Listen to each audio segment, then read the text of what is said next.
출애굽기 7장부터 13장까지는 10가지 재앙에 관한 말씀입니다. 7장에서 첫 번째 재앙이 나오는데 나일강의 물을 피로 바꾸는 그러한 재앙입니다.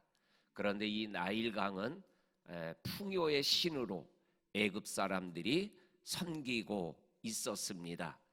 그리고 오늘 우리가 읽은 두 번째 재앙인 이 개구리 재앙, 이 개구리 재앙은 개구리도 애굽 사람이 신으로 섬겼습니다. 어떠한 신으로 섬겼냐면은 출산의 신, 그리고 다신, 그 자녀를 많이 낳을 수 있게 하는 신이 개구리다, 이렇게 섬기고 있는 모습을 보게 됩니다. 그리고 그 다음에 나오는 계속되는 재앙도 그들이 섬기는 신들인 것을 우리들이 보게 되어집니다. 그래서 이거는 단순히 모세와 바로와의 싸움일 뿐만 아니라 더 나아가서는 이스라엘 백성들이 섬기는 하나님과 그리고 애굽 사람들이 섬기는 신, 우상과의 영적인 싸움이기도 하는 거죠. 그러니까 다시 표현하면 모세는 하나님의 대리자로, 그리고 바로는 애굽 신의 대리자로 싸우고 있는 그러한 모습을 우리들이 10가지 재앙을 통해서 확인하게 되어집니다. 그러면서 재앙이 계속될수록 이 바로가 점점 무너져 내리는 이러한 모습을 통해서 하나님이 진짜 하나님이심을 바로에게도 애굽 백성에게도 그리고 이스라엘 백성에게도 보여주고 있는 장면이 10가지 재앙의 모습이다라는 것을 우리들이 보게 되어집니다.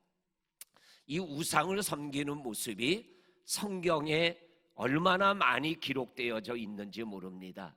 신약에 보게 되면 사도 바울이 세계 전도 여행을 다니다가 아덴이라는 지역을 갔을 때 신을 섬기고 있는 모습을 보며 마음에 거룩한 분노가 일어납니다. 그런데 신들의 이름이 있는데 어느 곳에 가서 보니까는 신의 이름이 뭐예요? 알지 못하는 신. 그 신이 이름이 알지 못하는 신이에요. 그래서 그 당시에 아덴에 있는 사람들과 그 영적인 대화를 나누면서 그들에게 십자가와 부활의 예수 그리스도를 전하는 장면을 보게 되어집니다. 이렇게 과거나 오늘날이나 계속 우상을 섬기는 이러한 모습들을 보게 되어집니다. 4월 초에 프로야구가 개막이 됐습니다. 제가 응원하고 있는 팀이 있는데 우리나라에서 삼성과 그 다음에 현대 다음으로 큰 대기업이에요. 그런데 개막을 앞두고 그 프로야구 선수와 감독과 코치들이 모여서 돼지떼가리를 놓고 올해 우리 팀이 우승하게 해달라고 절하는 모습이 뉴스에 나오고 신문에 나왔어요. 우상을 섬기는 그 돼지떼가리가 우승하게 해주겠습니까?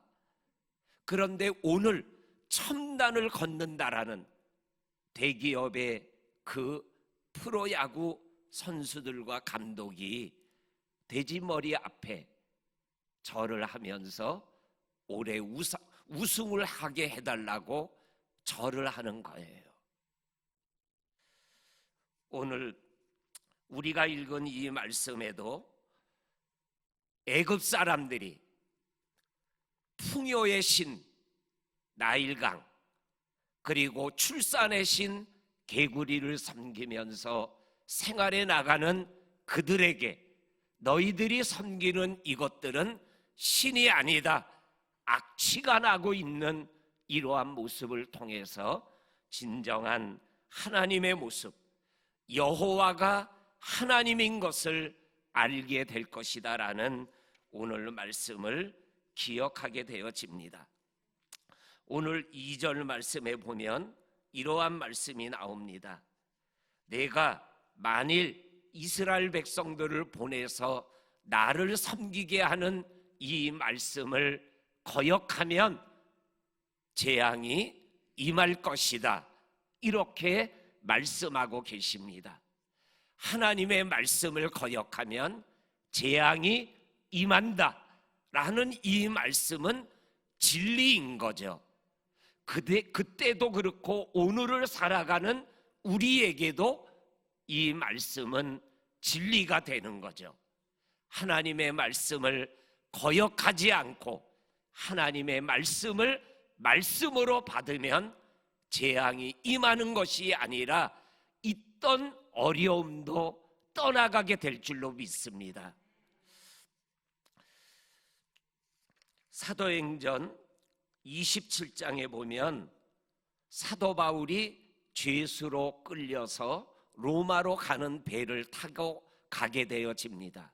그런데 금식일이 지나니 항해하기가 위태한지라, 그래서 사도 바울이 백부장에게 이번 항해는 이 물건뿐만 아니라 사람들도 죽을 수 있는 위험한 항해니까 좀 더 있다가 출항하면 좋겠다라고 얘기를 합니다. 그때 백부장이 선장과 선주의 말을 믿고 출항하더라. 처음에는 순풍으로 잘 가더라. 그리고 나중에 유라굴로 강풍에 의해서 정말로 죽을 위기를 고백하게 되어지는 모습을 보게 되어집니다. 말씀을 듣고 받아들이면 오는 재앙도 떠나가지만 말씀을 거역하면 개구리 재앙이 애굽의 백성과 바로를 고통스럽게 하는 것처럼 어려움이 임할 수 있다라는 것을 우리에게 보여주고 계십니다. 그리고 8절에 가게 되면 바로가 요술사들도 개구리를 나일강에서 올라오게 하지만 이 개구리 재앙을 피하게 하지는 못하는 거예요. 그래서 결국은 모세에게 야, 이 백성들을 내가 보내겠다. 그러니까는 개구리 재앙을 멈추게 해달라. 그러면 언제 하게 해줄까? 내일까지는 개구리 재앙이 끝나게 해달라.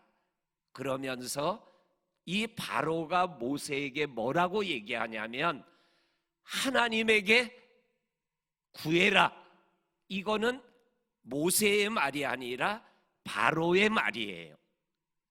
얼마 전까지는 여호와가 누구냐? 나는 여호와를 알지 못한다. 재앙이 일어나는 것을 보고도 관심 없이 왕궁으로 들어가던 이 바로가 모세에게 찾아와서 이 재앙을 멈추게 해달라, 하나님에게 구해라, 이렇게 말하는 이러한 바로의 모습을 보게 되어집니다. 이게 뭐예요? 이 개구리 재앙이 하나님에게로부터 온 재앙이라는 것을 바로가 인정하는 거죠. 그리고 더 나가서 10절에 보면 모세가 바로에게 왕이 말한 대로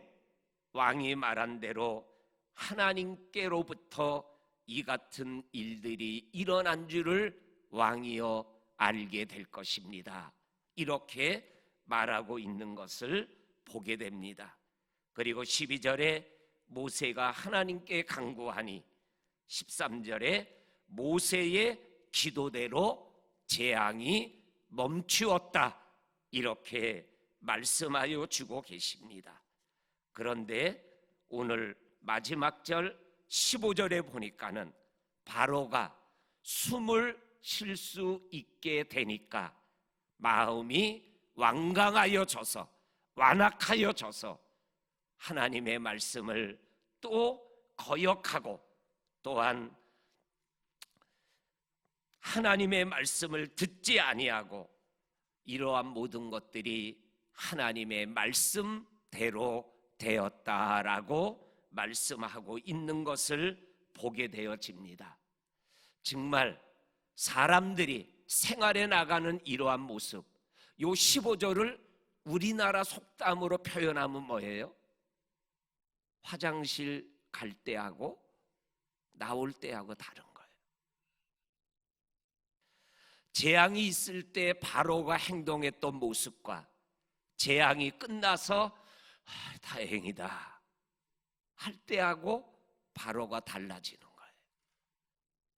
우리 성도님들, 우리의 믿음의 생활에 하나님이 나에게 다가와서 이 어려운 문제를 해결해 줬을 때 우리의 모습이 어떠한 모습으로 하나님 앞에서 생활해 나가야 될 것인가 라는 것을 말씀하고 있는 아주 중요한 말씀이죠. 우리 성도님들 어떠한 때에도 하나님 안에서 생활해 나가는 저와 성도님들이 될 수 있기를 주의 이름으로 간절히 축원합니다. 아멘. 하나님 아버지 감사합니다. 오늘도 우리들에게 새벽을 깨우는 은혜를 주시고 하나님의 말씀을 듣고 하나님의 말씀 안에서 하루를 걸어가게 하시는 은혜를 감사합니다. 오늘도 이 한 주간 하나님을 향하여 우리의 믿음의 기도를, 영의 기도를, 중보 기도를, 개인 기도를 주께 올려드리오니 하늘에서 들으시고 이 땅에서 응답하여 주옵소서. 예수님 이름으로 기도하옵나이다. 아멘.